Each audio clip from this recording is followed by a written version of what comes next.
হাসানাত আব্দুল্লাহ সংসদে আজকে কি বক্তব্য দিয়েছেন ট্যাক্স এবং ভ্যাট নিয়ে, আপনারা সবাই দেখুন ভিডিওটা। রাজস্বের যে প্রবৃদ্ধি থাকে সেটি 10 থেকে 12% একটা আইডিয়াল একটা ফিগার।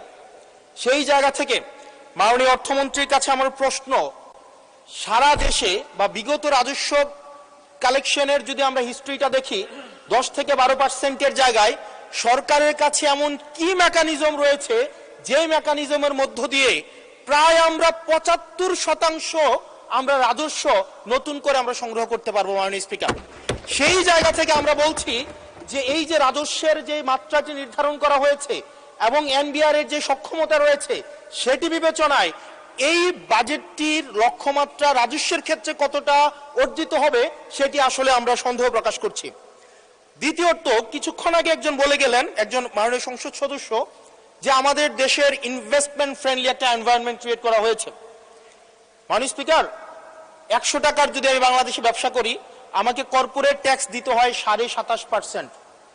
অর্থাৎ আমি সেখানে 100 টাকার মধ্যে আমার পকেটে থাকে আর 72.50 টাকা, 72.5 টাকা। এই 72.5 টাকার মধ্যে আমার ডিভিডেন্ড ট্যাক্স 4.5 আমাকে দিতে হয় মাননীয় স্পিকার 40%।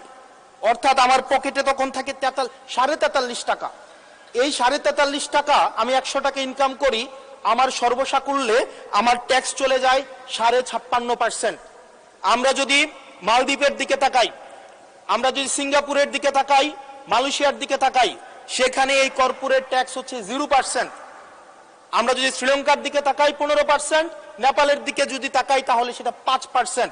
শুধু সরকারের সমালোচনার খাতিরে না, আমরা নির্মোহভাবে কনস্ট্রাকটিভ ক্রিটিসিজমের জায়গা থেকে আমরা বলছি এই 56% কর্পোরেট ট্যাক্স এবং ডিভিডেন্ড ট্যাক্স বিদ্যমান রেখে এটা ডোমেস্টিক ইনভেস্টমেন্টকেও প্রমোট করবে না এবং ফরেন ইনভেস্টমেন্টকেও প্রমোট করবে না।